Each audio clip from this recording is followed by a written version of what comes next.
Good morning, Liz. It's time for another episode of Morning Fog with Dr. Mark and Liz. Good morning. How are you today? I am doing well. It's a crisp fall day. Dogs are enjoying running around in the backyard, chasing bubbles. We have one car down that needs to be fixed, but that's okay because, again, beautiful sunny. Part of life, and you get to enjoy the ups so much better when you understand the downs. So we can be That is great. true. And do you know what you just did there? This is a perfect segue into what we're going to talk about today. You just validated what I said. So thank you. And today we're going to talk about validation and why it's so important and why most people probably don't understand what it really is. Exactly. And most of us want to be right. Most of us see a conversation as a chance to get our opinion out or to judge. And we get into this position of creating conflict when there doesn't necessarily need to be. And that conflict is really the because we're not listening.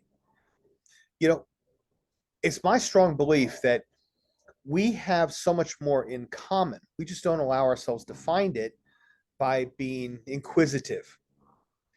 Well, So, one of the things that causes the conflict too is that when somebody comes to us with a problem, what is our first response? As humans, it's everybody feels this way.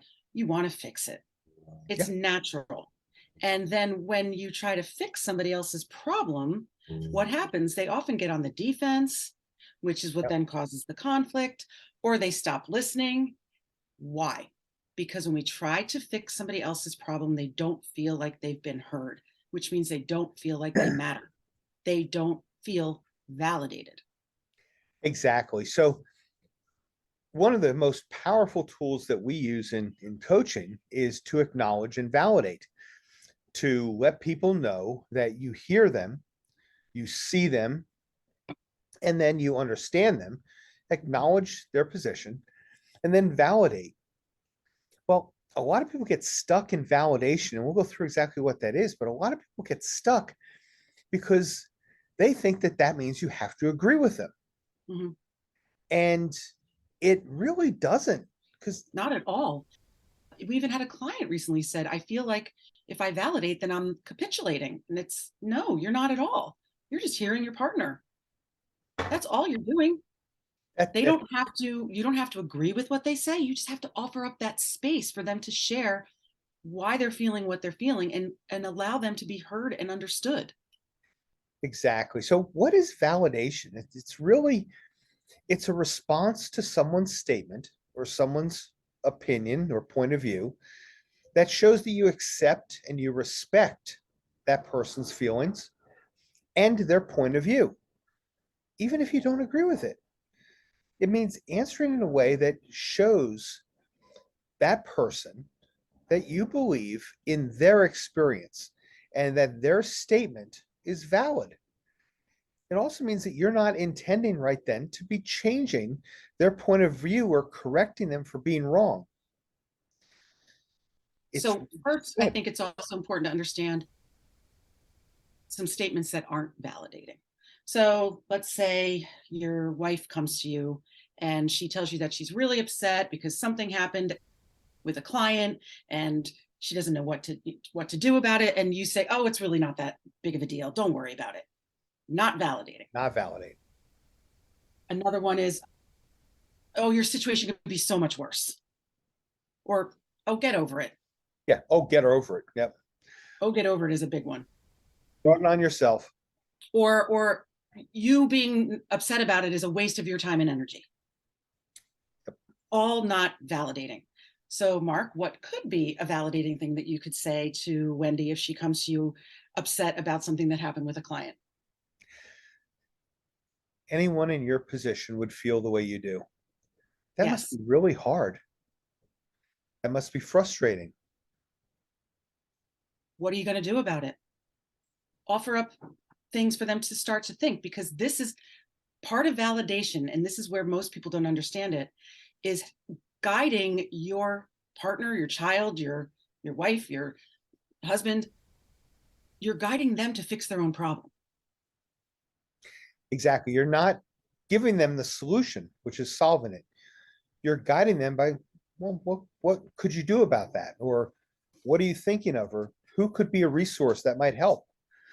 And one of the fascinating things when you do that is it usually catches people a little bit off guard, but they start answering your questions. And before you know it, they're on a path to resolving their own issue. And you're really, it's almost a gift. Validating is like a gift. You're not capitulating at all. You're gifting that person the ability to solve their own problem. And by the way, we understand that this isn't easy. You know, validation is always important. It allows you to connect. However, it is critically important during those emotionally charged situations. And when you're in that emotionally charged state, it's really hard to listen and respond in a way that is understanding, is empathetic, because your experience, your viewpoint, your irritation, emotional charge is different from theirs. But when you Well, can, and the minute that you start defending your position, you're entering into conflict. So what validation really allows is to it allows you to the person that you're validating to meet their emotional needs.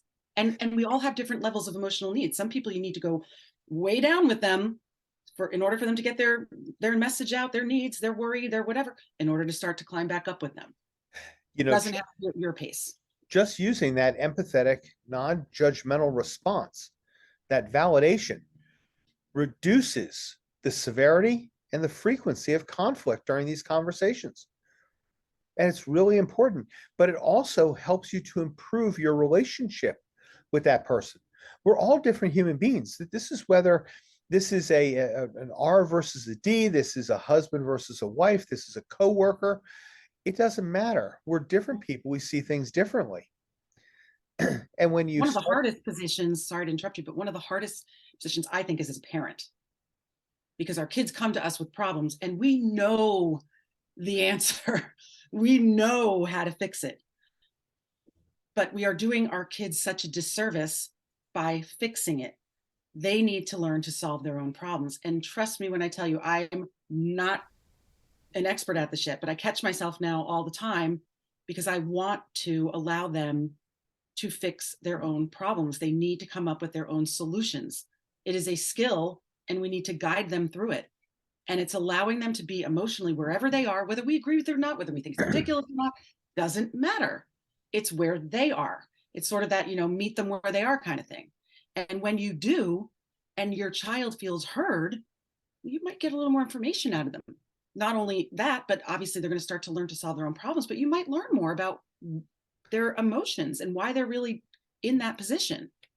exactly like I said, we probably have more in common. We get kind of triggered at this very superficial level rather than asking questions and trying to understand. We say that everyone has a point of view, but when we can literally start to understand each other, what we have happen is people come to a viewing point. They start to see not only their point of view, but the other person's point of view. And now we can start to understand where there's some commonality rather than just simple conflict. So here's another example. If you're in a relationship and one partner is still upset by something that happened 3 years ago, and you're the partner who says, 3 years ago, why are we worried about something from 3 years ago? Well, that is completely not validating the partner who's still upset about something that happened 3 years ago. So you might want to take a step back and say, what is it about that event that you're not able to let go? How can you move forward from that incident? And the person might say, well, I need this from you. I need an apology. I need you to understand how I felt, whatever it is. But then you're allowing that space to come closer to the present rather than sitting in the past. Exactly. There are a couple of techniques or tips that we can give about how to, again, validate. So when you hear some of these things that might not be your point of view. You can seek clarification, just asking questions. What drives that person's thought? What is the intent behind it? What's the emotion behind it? This is really important because you get to understand the thoughts, the emotions, and not just the statement, which is what we typically react to. And by getting clarity, they're able to really understand a little bit more about their emotions and why they feel that way. And if you can just actively listen and allow them to share what's going on, then they're going to start to feel safer and not fear the criticism that people usually expect. So they hold back their emotions. Exactly. You can also reflect. You can reflect back. I see you're very upset. I hear you. Mhm. That this is really something that bothers you. Or, I'm seeing that this is a major roadblock for you. Can you Mhm. tell me more? Reflection and clarification. Oh, also really important to know that to try this is difficult, but to try and take yourself out of it. So it's okay to have an I question here and there, but more importantly to remember that this is you're trying to understand where the other person's coming from. So you really want to try and remove yourself, your ego from the conversation so you can really hold that space. Again, not easy to do, takes a lot of practice. So have compassion for yourself when you're doing this, but Yep. it's really just an amazing way to come together and and connect in relationships. Another thing that we just did in the very beginning of this, as we come to the close, is to what's called normalize. Anyone in your position would feel the way you do. You make them understand that the feeling that they have and that you see it and understand it is based upon their experience and perspective. And anyone else who is experiencing the same thing and therefore had the same perspective would feel very much the same way. And therefore, you're not telling them they're the oddball out. You're making them feel more included in what is going on rather than being pushed away. I love that. So their perception is their reality, and that's really important to understand. Just like your own perception is your reality. The whole point of validating is to not bring your perception into the situation if somebody's coming to you feeling emotionally charged. Yeah. So try to keep an open mind. Try to understand that it's not about judgment. It's about learning, about listening. Hone your skills by asking for feedback from others as you've done it after that situation is done. But by building your ability to validate others, you can truly have an amazingly positive impact on virtually any relationship in your life.